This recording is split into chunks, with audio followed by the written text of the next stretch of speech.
할렐루야. 사랑하는 우리 예수운전교회 성도 여러분, 오늘도 좋은 아침입니다. 오늘 아침에 하나님의 말씀으로 또 새롭게 힘을 얻는 귀한 시간 될 수 있길 주님의 이름으로 축원드립니다. 우리 다 함께 신앙을 고백하겠습니다.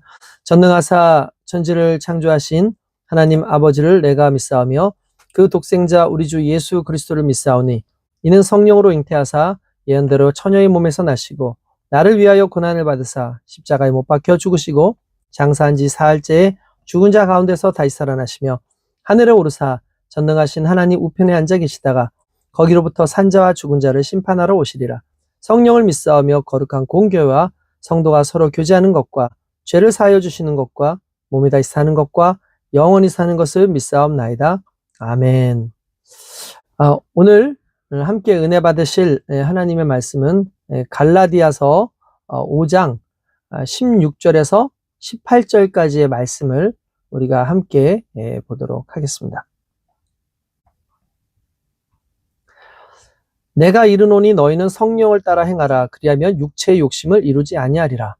육체의 소욕은 성령을 거스르고 성령은 육체를 거스르나니 이 둘이 서로 대적하므로 너희가 원하는 것을 하지 못하게 하려 함이니라.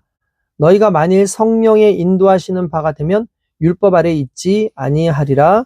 아멘. 오늘 또 이제 하나님의 말씀을 또 이제 우리가 함께 또 보도록 하겠습니다. 오늘 본문 말씀은 이제 16절에서부터 이제 시작이 되죠.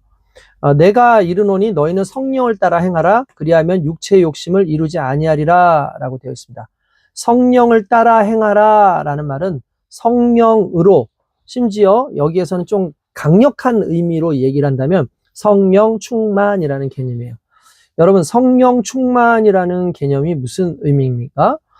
우리가 성령 충만 그러면 뭐 능력을 바라고 내가 막 성령의 역사로 말미암아 방언하고 예언하고 기적들을 행하고 그거는 하나의 은사입니다. 그냥 나타나는 하나의 현상이죠. 성령을 받았기 때문에. 근데 성령을 받는다라는 개념은 성령으로 지배받는다라는 뜻이에요. 그러니까 성령이 우리의 주인 되어 주신다. 성령이 나를 지배한다 라는 그런 의미가 되는 겁니다. 그러니까 성령을 따라 행한다 라는 말은 성령이 나의 주인이 되어 주셔서 그 주인의 명령을 따라 행한다 라는 그런 의미를 가지게 되는 겁니다. 그러니까 성령님을 내 삶의 주인으로 모시고 살아가라. 성령님의 감동에 따라 처신하라 라는 그런 뜻을 가지고 있는 겁니다. 그리하면 어떻게 된다고요? 육체의 욕심을 이루지 아니하리라. 여기서 육체의 욕심이라는 건 육체에서 우러나오는 죄의 정욕을 의미하는 겁니다. 그러니까 내 육체가 가지고 있는 죄의 정욕들, 온갖 더럽고 추악한 어떠한 그러한 요소들을 의미하는 것입니다. 물론 오늘 읽지는 않았지만 나중에 읽을 그 말씀에 구체적으로 그것이 무엇인지에 대해서 이제 나오기는 해요. 근데 이제 그거는 이제 그때 가서 이야기를 하더라도 어쨌든 우리는 육체로부터 나오는 죄의 정욕을 따르지 않기 위해서는 성령을 주인으로 모시고 따라야 된다라는 겁니다. 바울 사도도 그런 이야기를 많이 하죠. 이게 갈등이 많이 있다는 거예요. 로마서 7장 21절 24절 보면 그러므로 내가 한 법을 깨달았노니 곧 선을 행하기 원하는 나에게 악이 함께 있는 것이로다. 내 속사람으로는 하나님의 법을 즐거워하되 내 지체 속에서 한 다른 법이 내 마음의 법과 싸워 내 지체 속에 있는 죄의 법으로 나를 사로잡는 것을 보는도다. 오라, 나는 공고한 자로다. 이 사망의 몸에서 누가 나를 건져내랴 라고 얘기합니다. 무슨 말입니까? 나의 속사람은 성령의 법을 따르고 그것을 즐거워하지만 여전히 내 지체에 있는 또 다른 법, 율법, 그리고 죄의 법, 이 육신의 법은 끊임없이 그쪽으로 가게끔 우리를 이끌려고 한다는 거죠. 그러나 성령의 인도는 육체의 악한 정욕으로부터 해방, 그리고 율법의 지배로부터 해방이라는 이 두 가지의 해방을 주게 되는 겁니다. 그래서 여러분, 우리가 자꾸 육체적으로 살아간다?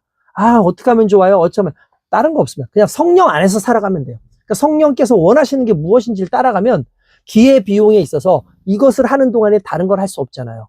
내가 이 업무를 하는 동안엔 다른 업무를 할 수 없는 것처럼 주의 성령의 주인 되셔서 하는 동안엔 죄가 하라는 대로 할 수 없는 것처럼 성령을 따라서 사는 것이 결국 율법대로 육체대로 살지 않는 방법이라는 것을 의미하는 겁니다. 그래서 성령을 따라 사는 것은 뭐 22절에서 23절에 나오는 그 말씀이고, 그리고 욕심을 따라 살아가는 것은 요 다음 내일 할 텐데 이제 19절에서 21절에 뭐 나오는 그런 음행과 더러운 것과 호색과 우상 숭배와 이런 것들이 바로 이제 저기 악한 육체의 것이라고 보면 된다라는 거죠. 17절에 보면 육체의 소욕은 성령을 거스르고 성령은 육체를 거스르나니 이 둘이 서로 대적함으로 너희가 원하는 것을 하지 못하게 하려 함이니라 라고 됐습니다. 여러분 그렇습니다. 여기에 이런 거예요. 우리의 그 육신, 그러니까 우리의 육신에 이제 깨끗한 우리의 육신은 두 가지에 의해서 지배를 받는다는 거예요. 하나는 성령의 소욕, 하나는 육체의 소욕이라고 되어 있어요. 원래 그 원문에서는 육체의 소욕이라는 번역은 좀 의역한 거고, 이거는 육체는 성령을 거스리는 것, 요 말로 이렇게 하는 거예요. 요렇게 얘기해요. 그러니까 원문에서는 소욕이라는 명사가 없고 동사예요, 그게. 그래서 육체와 성령으로 그냥 이렇게 대조를 하고 있는 거예요. 원문에도 보면은 이 육체에 반대되는 내용은 성령이라고 합니다. 그러니까 성령의 생각, 성령의 움직임과 육체의 생각, 육체의 움직임은 우리 삶 가운데 둘 다 있어요. 그러니까 100이라고 하는 수치가 있을 때에 우리가 80이라고, 그러니까 성령으로 80%를 일하면 우리의 인생 가운데 육체의 소욕은 20%가 되는 거죠. 대신에 육체의 소욕이 한 90%가 된다.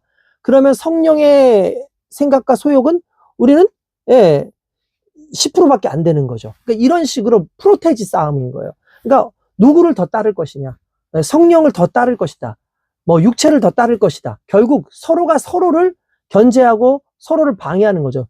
육체의 소욕이 이만큼 늘어날수록 성령의 소욕은 줄어들 수밖에 없고, 성령의 소욕이 이만큼 늘어날수록 육체의 소욕이 줄어들기 때문에 우리는 성령을 따라서 살아가는 것으로 살아야 됩니다. 그래서 이 둘이 서로를 대적함으로 너희가 원하는 것을 하지 못하게 하려 함이니라. 그렇죠. 우리가 원하는 게 뭐겠습니까? 그리스도 예수 안에서 거룩한 하나님의 백성으로의 삶을 살지 못하게 한다라는 것을 의미하는 겁니다. 뿐만 아니라 여기에서 18절에 보니까 너희가 만일 성령의 인도하시는 바가 되면 율법 아래에 있지 아니하리라 라고 이야기합니다. 여기에서 이제 이 말씀에 보면은 우리가 성령 안에 사는 것, 요 부분이 이제 상당히 중요하죠. 성령의 인도하시는 바가 되면, 그러니까 요 부분, 그러니까 하나의 변곡점과 같은 거예요. 뭐 그렇게 한다면, 그렇게 된다면 이런 거죠.